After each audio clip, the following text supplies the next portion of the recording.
Some things don't need to be normalized when it comes to human behavior and psychology, especially if it's literally an anomaly. The more I think about it, people get really picky and choosy with what they consider to be normal, because on one hand, you have people going, normalize this, normalize that, and it's either a behavior that's already normal, like normalize telling your girlfriend she's beautiful. I've seen girls tweet that, and one look at their profile picture reveals why they might not hear that too often. But that's an already normal thing to say, so a lot of times normalize in that context just means make this happen to me more, or they just want to normalize whatever identity or orientation or psychological defect that's being championed at the moment. They'll say something wacky like normalize asexual representation in Disney movies. Like, in that case, just be quiet, please. Disney doesn't have to tell your story. Nobody has to tell your story. You can have SpongeBob for no reason and Pavarti from the Outer Worlds video game, and that's it. That was such a bummer finding out she was asexual, because she's like a 10 out of 10 otherwise. Of course, she's also a video game character, so it's not like the asexuality is relevant to you liking her. You mean these polygons don't want to cyberfuck me? Deal breaker, bro. Asexuality is weird. I'll say it, I'm just that brave. It is blatantly abnormal, an anomaly, even just purely from an evolutionary standpoint, because asexual people are sexually attracted to nobody, and yet you gotta bang to reproduce as a species, and the vast majority of people like banging and have urges in that department and want to reproduce with someone they are attracted to. Asexuality, like many other identities these days, is a spectrum of self-identification that pretty much runs the entire gambit of whatever is convenient for whoever wants to be known by it. That means you can be asexual and still have sex, or be asexual and masturbate. There's really no quality where you can't be asexual anymore if you do the thing or feel a certain way, which makes it a comforting label for people who don't mind that it's all kind of bullshit. I used to think asexual meant that you were sexually attracted to yourself, and so I secretly identified as it for many years, until I found out the correct term for that is autosexual, which has gotta somehow be derived from the word narcissist. I'm not actually sexually attracted to myself, but sometimes I look in the mirror naked, like, if my reflection was an alternate universe girl version of me, like the rivet to my ratchet, I would never look at porn again. There's a really small subset of trans people who transition because they're perverts who want to become sexually attracted to their own bodies. That's a fact. Like trying to become your own fetish. And I'm not saying I would ever do that, but like if I woke up in a dream world for a day and my body was a woman's, like most straight dudes out there, I might be a little too busy to explore my surroundings, you know what I'm saying? But there are some things that go on with me that I might be able to attribute to some degree of autosexuality. Like I can't sleep naked or be naked anywhere other than a shower without being fully erect and wanting to go to town on myself. Unless I already did, but then I put my clothes back on because I'm not trying to spread my post-jaculate around. People tend to notice when their sheets turn into paper mache. I don't just walk around naked when I'm alone. I don't know what the point of that is. If anyone knocks on the door, you're toast, and I like how clothes feel. I don't even go shirtless around the house. Why do people just not have shirts on in their homes? I'd feel like I'm on a bender or about to do a line of coke with a gun in my hand. If I'm shirtless in my house, I'm wearing dog tags around my neck because I definitely served in the army, and cotton fabric reminds me of the war. Asexuality, like any other self-signifier that is going to drastically affect a relationship, should be disclosed in the beginning of courtship or interaction. It's also a personal deal breaker, and I'm not sure why it wouldn't be for everyone who isn't also asexual.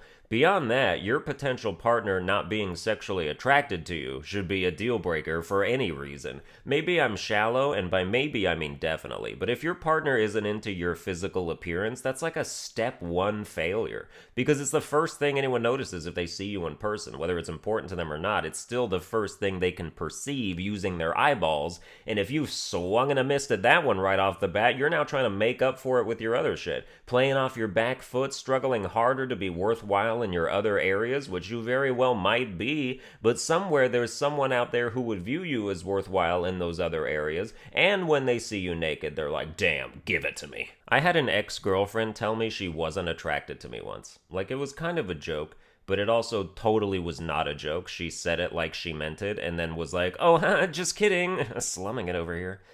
That should be two things. One, crushing, and two, the catalyst for you to say, yeah, okay, get the fuck out of my life. Like, how would I not just think about that every hour of every day we were together and ever feel comfortable being intimate again? If she ever wanted to have sex after that, my brain's like, oh, is it time for you to take the unattractive tool out of the toolbox and do some unpleasant but necessary dirty work? Hold on, let me get the paper bag with a taped Polaroid of the last nude your ex sent you a week ago, you whore. Like, you're not sexually attracted to me? First of all, get your eyes checked, ref. I'm beautiful. And second of all, thanks for tricking me into thinking I bought tickets to see a feel-good emotional play when it turned out to be a comedic farce. Like, yes, you can still feel things for me as a person beyond sexual attraction, but I prefer my jigsaw puzzles to not be missing any pieces. Otherwise, you put it together and find out at the end that it was a waste of time. Some asexual people, in addition to feeling zero sexual urges, also don't feel any physical affection urges of any kind. Like, they don't even want to hug you or hold your hand. I believe these people should be kept in a box, and they should swipe right exclusively on those who have deadly viral infections. COVID didn't even faze these weirdos. They were staying 6 feet apart from their loved ones the whole time. I love you. I love you too. Want to kiss me? No. Okay, I'll just be behind glass this entire relationship. That's cool. Asexual courtship must not have very many deal breakers. I have AIDS, herpes, and gonorrhea. Is that okay? Bitch, you could have the Black Plague and it wouldn't matter. Your body could be 90% anthrax. You're not getting within spitting distance of your partner anyway. They're gonna keep you at arm's length, and that arm belongs to the Iron Giant. I don't think not feeling like you need to engage in basic human contact with the love of your life is normal, and thus, I do not feel an urge to normalize things like this. Normalize asexuality. It's not normal. It affects like 1% of the population, supposedly. Cancer affects like 40% of the population. No one's trying to normalize that shit. It ain't normal. When you get cancer, your doctor isn't like, oh, that's normal. I'm not saying asexuality is a disease. It's just a state of being that is less functional and objectively worse than not being asexual because A, you're missing out on a fundamental part of human existence. B, it's much harder for you to find partners. C, people don't understand you. And D, some of you literally don't feel pleasure from masturbating but still do it anyway. And it's like, huh?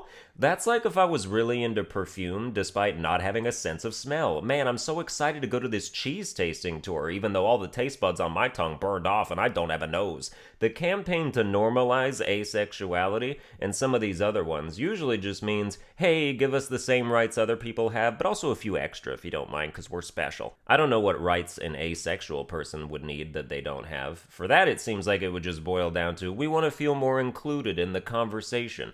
Okay, you can join any conversation you want. You're pretty good at them. You and your wife FaceTime each other every day from different rooms of the same house. I don't doubt your communication skills. Whenever you and your partner need to sit down and have a heart-to-heart, you both fire up RuneScape on your tablets and type it out in the server chat in between people begging for gold and sexting each other in yellow font. Asexual couples will try and get pregnant through intercourse and the whole time be like, wow, this sucks. I saw a thing on Twitter the other day about systems. First time ever hearing the term used in this manner. Systems are supposedly people who have multiple personality disorder or dissociative identity disorder and either identify as multiple entities or as some outside rando thing that has nothing to do with them. Hearing them call themselves systems, I thought they were identifying as MacBook Pros or some shit. I thought they got way too into the movie Her and wanted to be Scarlett Johansson as an OS. Terrific movie, by the way. But Twitter had some trend going on, and I guess it was take your daughter who lives in your head to work day. So a bunch of systems were booting up on the platform, typing in their administrator passwords and introducing themselves Hello World style like they're about to start a war game. A single person would say something like, we are a system of a 36-year-old Korean housewife, a Galapagos turtle, and Nagito Komaeda from Danganronpa 2 Goodbye Despair. And then I guess expect someone to reply like, nice to meet all of you. Maybe the 9 of us can book 4 hotel rooms and have an orgy someday. Multiple personality disorder is so inherently legitimately hilarious, it's peak absurdity. Not that the ones who aren't doing it for attention don't have real shit going on. Like, the mental illness is obviously a real mental illness, but the effects are pure comedy. And if you think it's mean to laugh at the idea of people with multiple personality disorder, I'd say you're right, but it's still funny, so I'm still gonna. The idea that punching down in comedy isn't funny is subjectively but demonstrably false, and was invented by toddlers who got name-called in preschool and never forgot it. If any systems are watching this, please only dislike the video once, or just switch to the one that likes dark humor. They'll love it.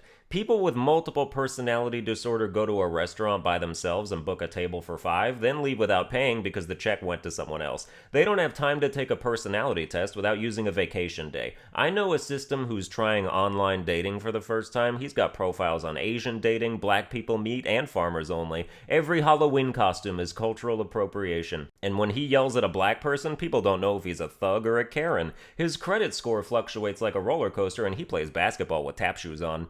In this day and age, it's becoming more controversial to say things like, if you think you have 3 people living in your head, there's something wrong with you and you need help. And the line between acceptance and enabling gets thinner all the time. There's no cure for systems. They unfortunately can't just hold the power button for 5 seconds and fix the problem. And treatment is a combination of therapies that last a lifetime, but in the midst of it all, aren't you supposed to not embrace that shit by indulging in online fantasies? I can't imagine the therapist is like, when you're here, you're only Diana. But online, feel free to introduce yourselves. I assume there are systems who don't want help. The malware is their friend, and they've disabled their firewall, and there's no way in hell we should be enabling those person. I'd be afraid to meet one. I'm not good in group settings. The moral of the story is joking about fringe human behavior and psychology is fun. I'll probably do it more. That's gonna do it for this episode. I hope you enjoyed it. If you did, you can like, share, and subscribe. Follow me on Twitter at Sunburned Albino, and I'll see you guys next time.